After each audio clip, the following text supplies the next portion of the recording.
Bonjour, alors on commence un nouveau chapitre sur les polygones. Ce qu'on va voir dans le cours d'aujourd'hui, c'est pas mal de la révision de trucs que vous connaissez déjà. Donc, la théorie, vous allez la faire avec la vidéo seulement, mais si vous avez des questions, n'hésitez pas à venir me voir, puis on va regarder ça ensemble.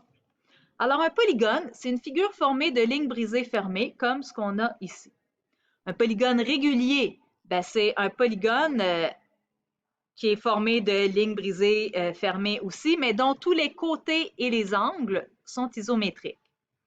Donc, tous les côtés et les angles sont isométriques.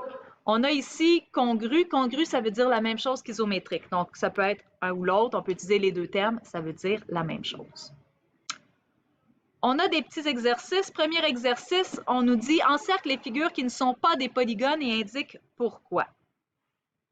Alors ici, on a le A qui n'est pas un polygone parce que le AB ici, le segment AB, n'est pas fermé. Donc, la ligne AB n'est pas fermée.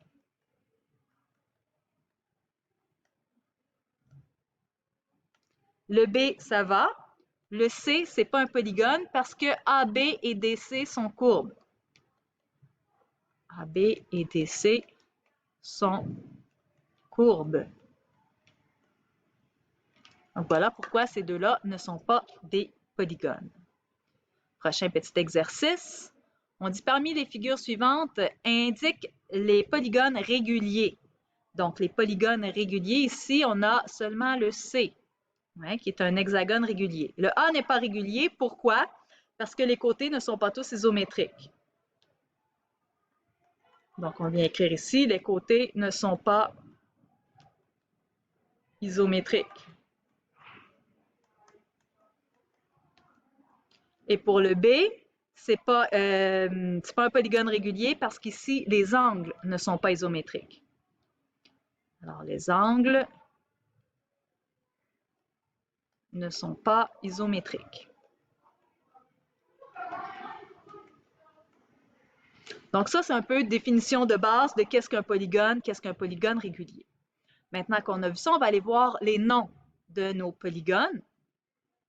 Alors, nom des polygones réguliers, et ça va être à savoir par cœur. Vous pouvez vous mettre une petite note à savoir par cœur. Et quand on parle de polygone régulier, c'est important de préciser ici un triangle équilatéral, parce qu'un triangle, il y a des triangles qui ne sont pas réguliers. Donc, triangle régulier, c'est équilatéral. Le carré, pas besoin de précision. Les autres pentagones, régulier, hexagone, régulier. Donc, on a besoin d'ajouter le mot régulier. C'est obligatoire. Alors, vous pourrez faire pause pour recopier les noms.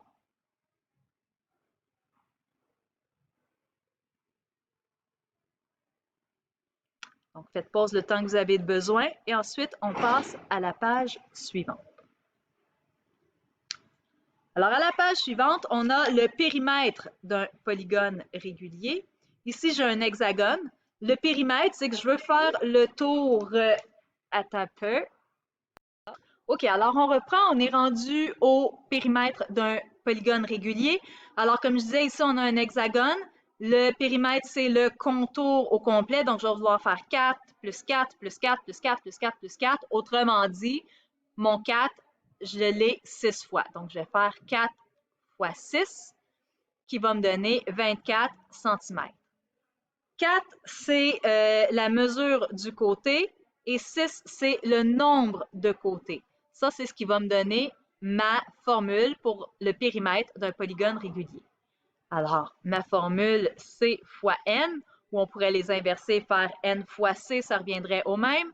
C, c'est la mesure d'un côté. Mesure d'un côté. Alors que N, c'est le nombre de côtés.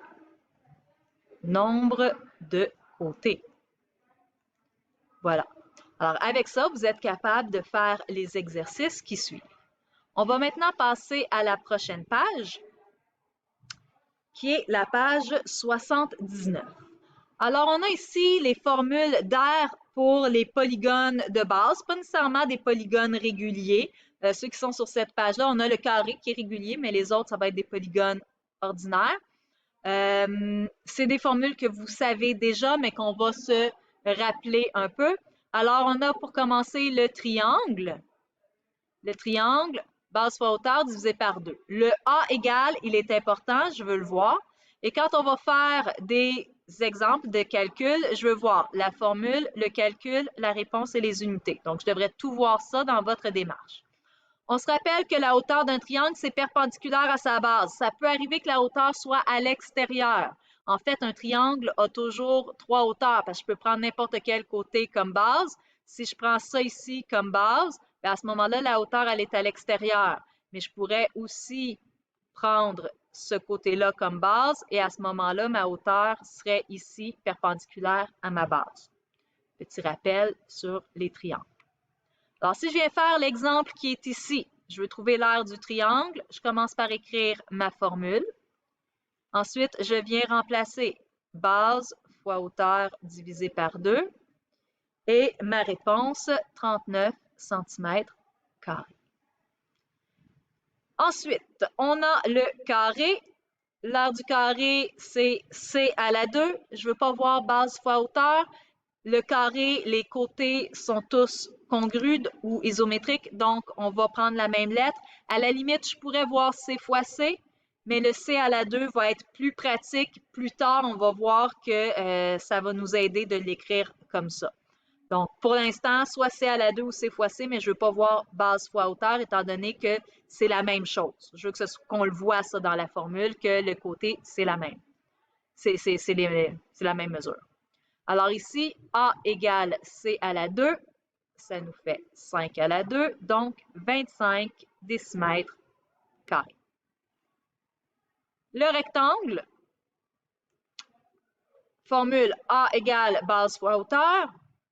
Donc, dans mon exemple, je viens réécrire ma formule.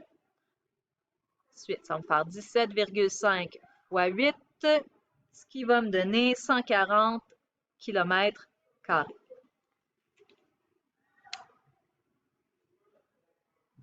Le parallélogramme, même formule que pour le rectangle, base fois hauteur. Ce qu'il faut faire attention avec le parallélogramme, c'est que notre hauteur, c'est perpendiculaire à la base. Il ne faut pas prendre la diagonale comme hauteur. Hein? Le côté qui est oblique, c'est vraiment à l'intérieur et c'est perpendiculaire à notre base.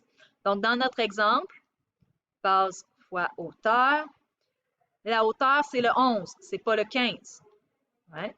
Alors, 21 fois 11, ce qui nous donne 231 cm². Le trapèze maintenant. L'aire du trapèze, grande base plus petite base, entre parenthèses, fois hauteur divisé par 2. La parenthèse, elle est importante. Donc, je viens réécrire ma formule. Là, je vais vite un peu, mais vous pouvez faire pause n'importe quand pour prendre en note et ensuite continuer la vidéo.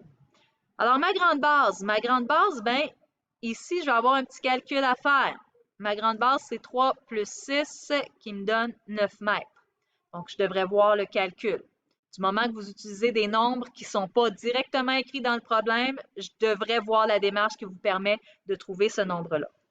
Donc ici, ma grande base, c'est 9, ma petite base, 4,2, ma hauteur, c'est 4, tout ça divisé par 2, et ça nous donne 26,4 mètres carrés. Donc, vous pouvez faire le calcul au complet d'un coup et mettre la réponse, ça me va.